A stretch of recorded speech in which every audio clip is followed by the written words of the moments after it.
Senator Ayres. Thank you, Mr Acting Deputy President. I rise to support the resolution moved by Senator Hanson.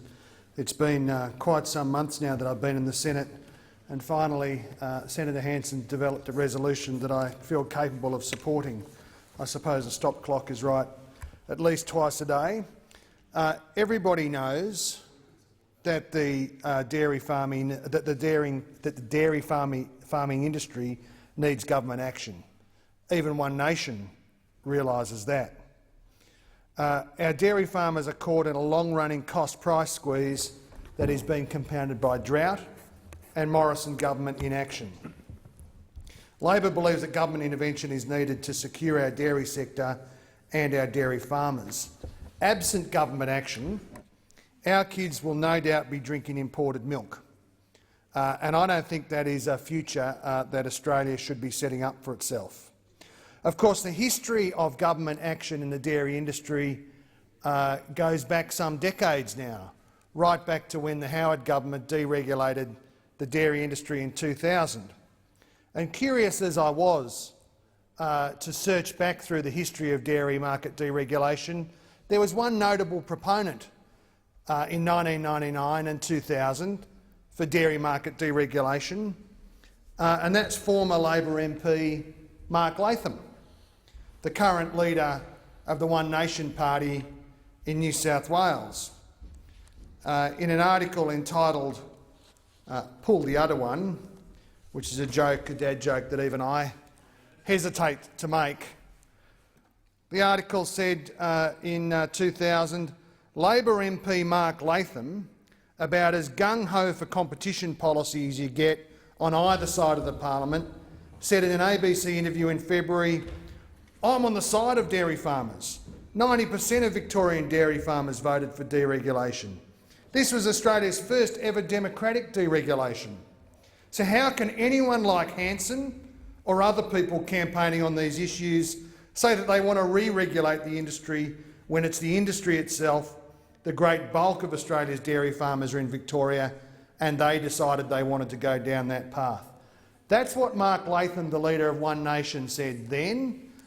He's the bloke who, after the dark despair of the election loss in 2004, the self-loathing, the despair, the sewer that he climbed into over the course of the ensuing years to finally emerge as a leader of the One Nation Party in New South Wales, that's his political record in terms of the dairy industry.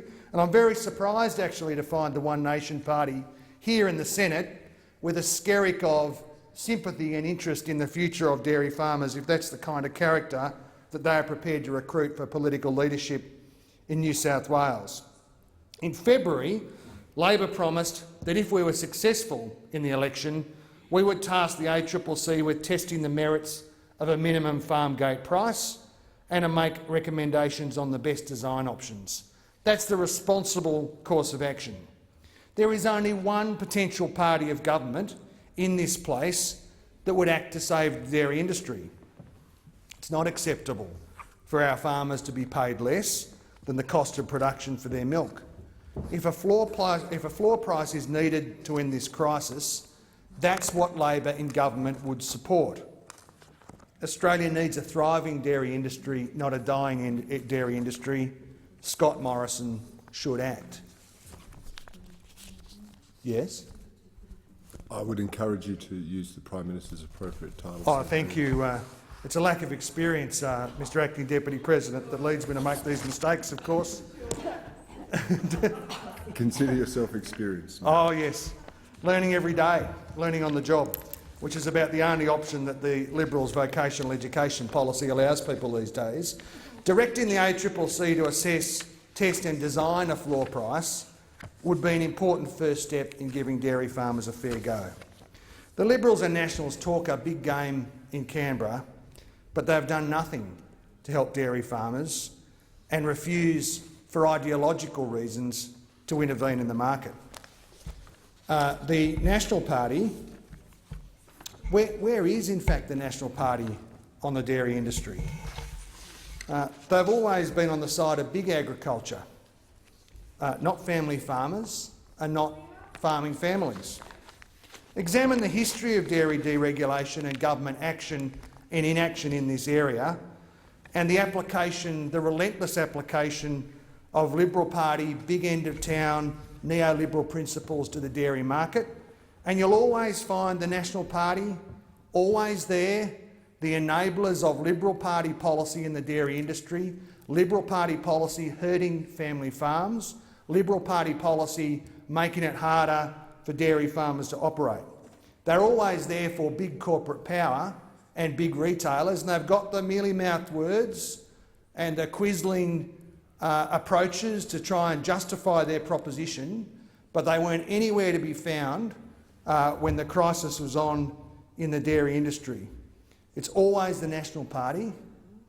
They're enabling pushing prices down. It was Mark Latham in 1999 and 2000 who was into pushing competition policy and neoliberal policy in the dairy industry, but it's the National Party all of the time on that agenda. With friends like the National Party, dairy farmers in Australia sure don't need enemies. No amount of posturing in this place about the beneficial impact of free trade deals for market access for the dairy farmers will remove the memory of Liberal Party and National Party failure in the dairy industry, from deregulation in 2000 to a refusal to act now. The member for Cook, the Prime Minister, is a failure in agriculture policy. No drought policy framework, no action on dairy, all talk and no action on water infrastructure. There isn't a dam that the Liberal Party has promised to build that has ever been built. It's about time the pretend friends, the National Party, wised up and realised that the show over here hasn't got the slightest bit of interest in the future of the dairy industry. The Coalition had more than 5 years to implement a dairy code of conduct, and they failed. In budget estimates last February, the government admitted that it kicked the mandatory code down the road to July 1, 2020.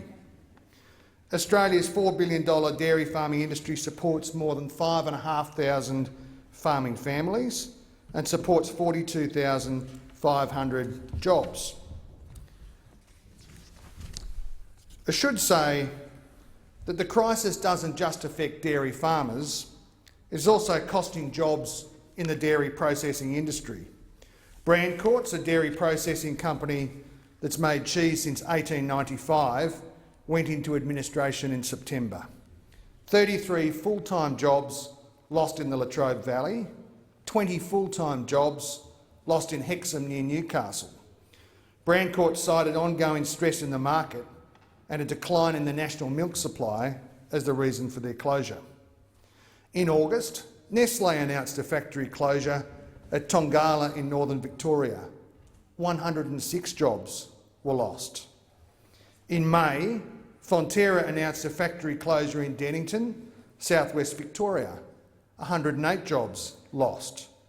Murray Goulburn has closed factories in Victoria and Tasmania. At least 360 jobs have been lost.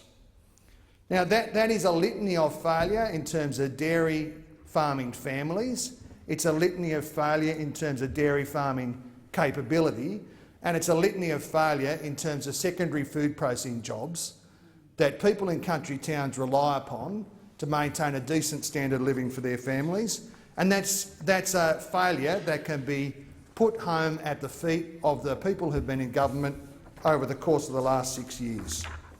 Senators in this place and the people of Australia can be absolutely assured that Labor in government would act to implement an ACCC review and would act to move towards a farm gate price.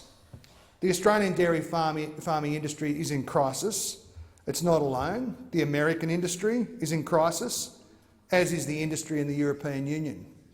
In both of those places, the dairy farmers in the United States and the dairy farmers in Europe have had their government actually stand up for them, actually take steps to protect their industry and to protect dairy farming jobs.